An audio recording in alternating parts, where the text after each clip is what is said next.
Okay guys, so let us discuss the effect of reheating in a Brayton cycle. Kumbaga, i-modify natin yung simple Brayton cycle in which the modification is magkakaroon tayo ng reheater. For metallurgical reasons, the temperature of the gaseous combustion products enter the turbine must be limited. Okay, kumbaga, hindi naman pwede na sige lang taasan yung temperature ng gas papunta doon sa may turbine. Hindi naman pwede yung ganoon kasi nga kapag masyadong mataas yung temperature nung gas, yung strength nung mga metals is magdi-decrease. O baka naman dahil sa taas ng temperature na may melt na pala. So di naman pwede yung ganon. O sige lang, taasan lang yung temperature para mas mataas din yung efficiency. So kailangan ding i-limit. So this temperature can be controlled by providing air in excess. Kumbaga, makokontrol natin yung yung temperature kapag sosobrahan natin yung air of the amount required to burn the fuel in the combustor. Sa combustion, di ba, meron kasi tayong tinatawag na air-fuel ratio.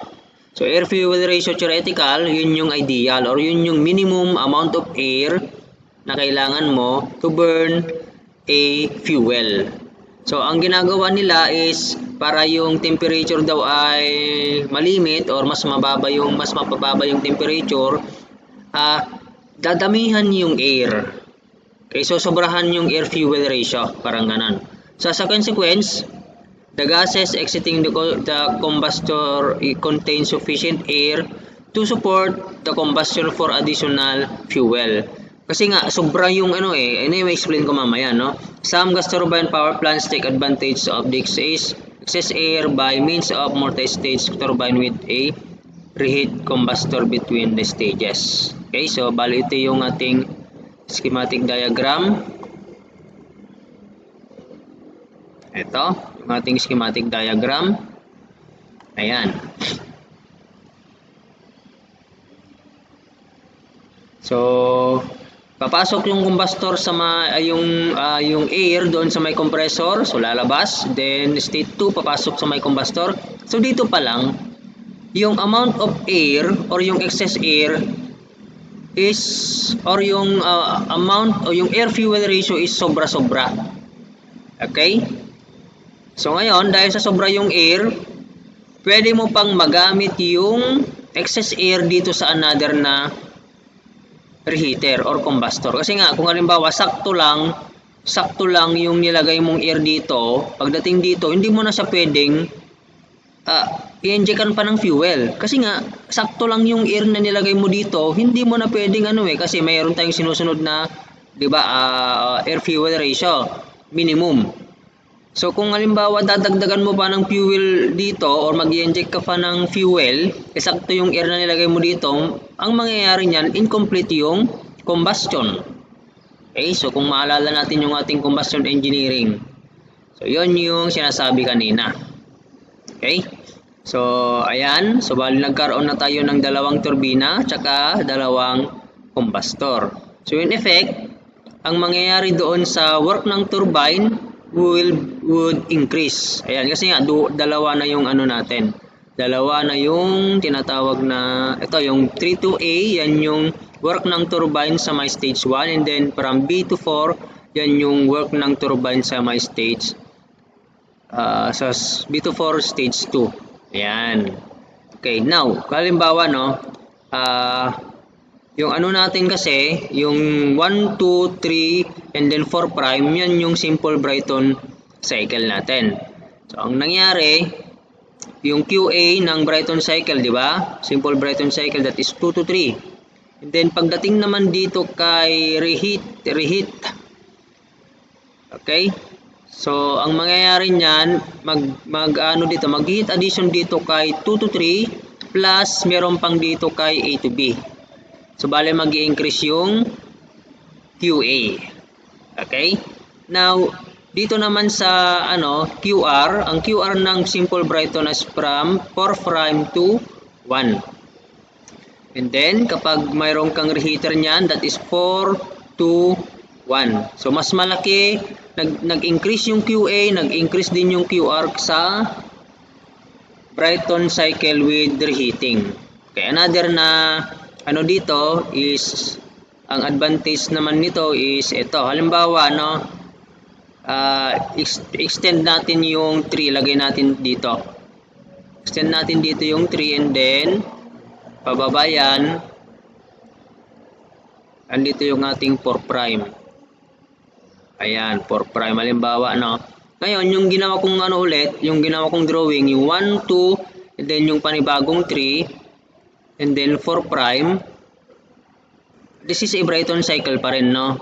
Now, kung mapapansin natin, diba, same, for example, same yung work ng turbine natin from 3 to 4 prime na kulay red, tsaka yung sum ng 3 to A plus B to 4 is equal to yung work ng turbine from 3 to 4 prime. Okay? So parehas yung work ng turbine sa reheat tapos doon sa Brayton cycle. But take note of the temperature. Diba? Mas mataas ang temperature ng 3 na kulay red.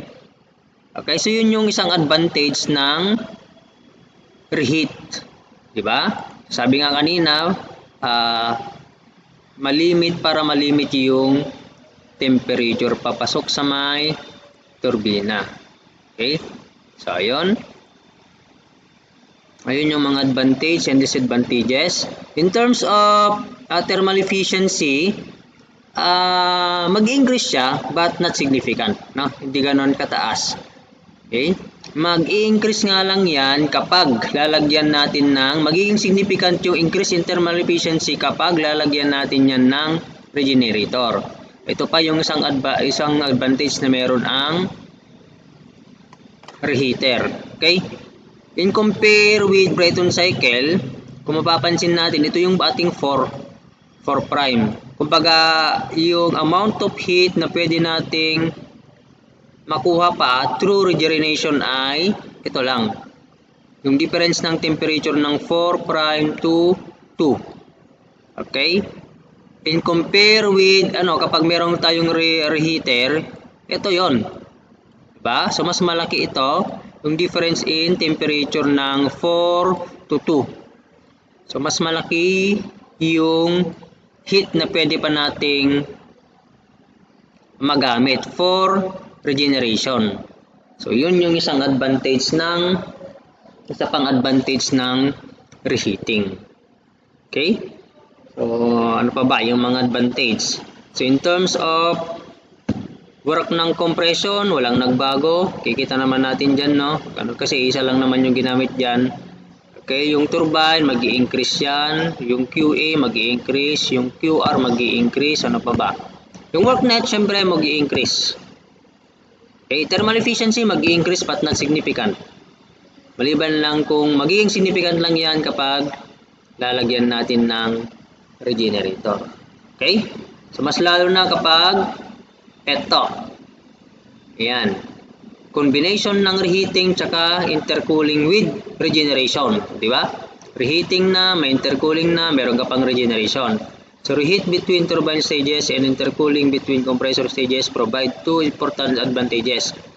So yung multi-stage tapos yung reheating natin, so parehas sila na mag-increase yung net work output. Okay? And the potential for regeneration. Then accordingly, when the reheat and intercooling are used together with regeneration, a substantial improvement in performance can be realized. Ayan, ito yung schematic diagram ng may intercooling na, may reheating na, meron pang regeneration. Okay? Then, under ideal conditions, no? Ang mangyayari, yung 2 tsaka 4 natin tsaka 10 ay magkakaparehas yung temperature nila. Okay? That will happen if the effectiveness of the regenerator is 100%. Then yung 1 tsaka 3 natin parehas din. Perfect intercooling, no? Kumbaga, binalik mo doon sa dati niyang temperature. Okay? And then 5, 7, and then 9, pare-pares yung temperature kasi nga 100% yung effectiveness ng regenerator. Okay, so yun yung effects ng mga modifications specifically ng reheating. Okay, thank you for listening.